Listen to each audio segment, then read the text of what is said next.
नाज़रीन ग्रामी, किचन में सालन बनाने से लेकर हर चटपटी चीज को बनाने के लिए जो चीज सबसे अहम है उसे हम घी या फिर कुकिंग ऑयल का नाम देते हैं। कड़क पराठा हो या क्रंची समोसे पकौड़े, मीठा मीठा हलवा हो या गर्मा गर्म गराटो जलेबी, अलगर्ज किचन का बादशाह ये घी या कुकिंग ऑयल ही करार पाता है। लेकिन कभी आपने ये सोचा कि घी या कुकिंग ऑयल फैक्ट्री में कौन कौन से प्रोसेस से गुजरकर हमारे रोजमर्रा के पकवानों की शान बढ़ाता है?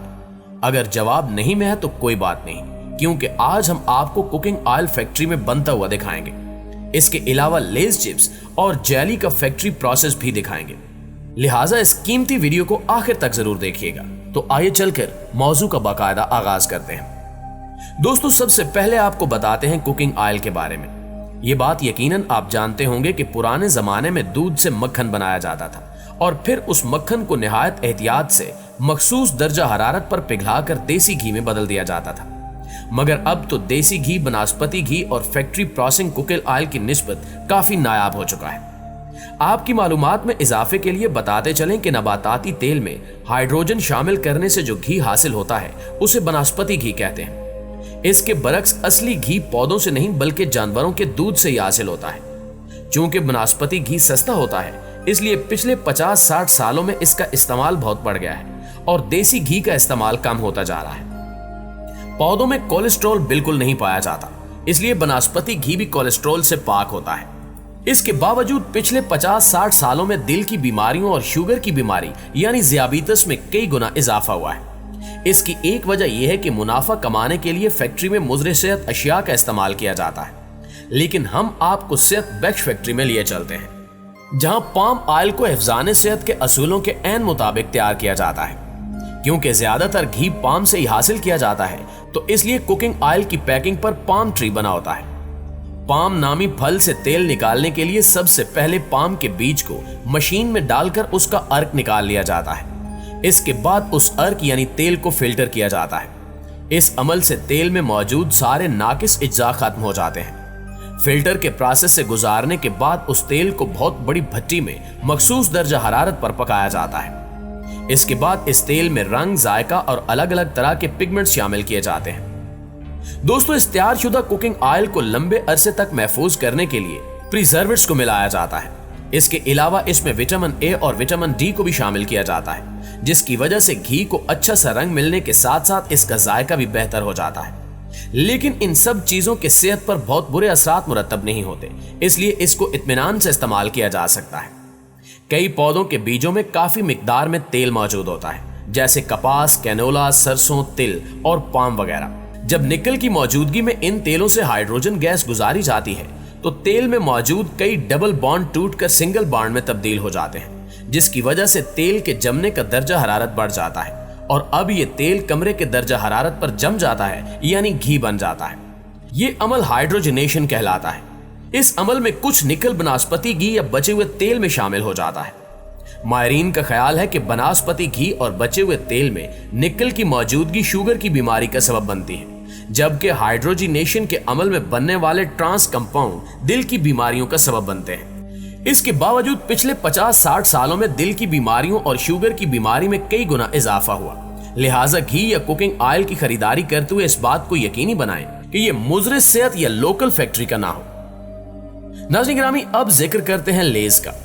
आलू के चिप्स बच्चे बड़े सबके यकसा मनपसंद होते हैं। क्या आपके इल्म में है कि ये आलू के चिप्स इतने क्रंची, बहुत से फ्लेवर्स, यकसान डिजाइन और परफेक्ट शेप में क्यों और कैसे बनते हैं? दुकानों पर रखे चिप्स के पैकेट्स ना तो लंबे अरसे तक खराब होते हैं और ना ही इनमें नमी आती है। आपको ये जानकर हैरत का झटका भी लग सकता है कि ये आपके मनपसंद चिप्स, जिनको बहुत ज़ौक़ व शौक से आप खाते हैं, इनको ज्यादा मिकदार में इस्तेमाल करने से आपकी सेहत खराब भी हो सकती है। और इसकी वजह यह है कि फैक्ट्री में चिप्स बनाने के लिए साबित आलू की बजाय आलू को स्टार्च की शक्ल में बदला जाता है और इस स्टार्च को बनाने के लिए आलू को उबालकर या फिर पीस कर खुश्क पाउडर बना लिया जाता है। इसके बाद इसको पेस्ट की शक्ल देने के लिए इसमें पानी मिलाया जाता है। फिर इस पेस्ट या पाउडर को एक बेल्ट के जरिए दूसरे प्लेटफार्म पर मुंतकिल कर दिया जाता है। इसके बाद इसको इस तरह से प्रेस किया जाता है कि एक शीट की शक्ल इख्तियार कर लेता है। इसके बाद रोलर्स की बारी आती है, जिन पर कपड़े लगे होते हैं और वो इस शीट को मुख्तलिफ डिजाइन में काटते जाते हैं। फिर इसको तुलने से पहले स्टील के सांचे से गुजारा जाता है, जो इसको मुख्तलिफ डिजाइन देता है। यही वजह है कि ये चिप्स तकरीबन एक ही साइज और शेप में मिलते हैं। इसके बाद इसको ऑटोमेटिक फ्राई मशीन में फ्राई किया जाता है। फिर बेल्ट के जरिए चिप्स को आगे भेज दिया जाता है, जहां इन पर नमक या दीगर मसाला जात छिड़के जाते हैं और इसी पॉइंट पर सोडियम की बड़ी मिकदार चिप्स पर छिड़की जाती है ताकि ये तादेर ताज़ा और खस्ता रहे। यही सोडियम की मिकदार जिस्म में मुख्तलिफ बीमारियों का बायस भी बनती है, जिनमें हाई ब्लड प्रेशर, मोटापा और ज़ियाबीतस जैसी बीमारियां सरफहरिस्त हैं। इसके बाद इसका आखिरी मरहला दरपेश होता है, जिसमें मशीन के जरिए चिप्स को पैक किया जाता है और जिन पैकेट्स में इनको महफूज किया जाता है उनको भी महफूज बनाने के लिए इसी केमिकल का इस्तेमाल किया जाता है जो मेकअप को तादेर महफूज रखता है और यही मेकअप इंसानी जिल्द को खराब होने से बचाता है। दोस्तों, अब आपको बताते हैं जेली बनने के प्रोसेस के बारे में। जेली बच्चों की हमेशा ही मनपसंद चीज रही है। जेली को पानी, चीनी और फलों के रस के साथ खुर्दनी जिलाटिन से बनाया जाता है। इसे जेली इसलिए भी कहा जाता है क्योंकि ये क्रिस्टल की शक्ल, रोशन रंग और नर्म और हमवार साख्त की होती है। जेली में एक किस्म का पुडिंग भी होता है।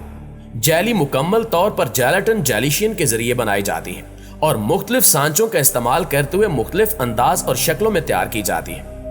अमूमी तौर पर जेली से बनी मसनूआत माया मॉड्यूलेशन, सांचे, रेफ्रिजरेशन और दीगर प्रोसेसिंग तरीके कार के बाद बनाई जाती है।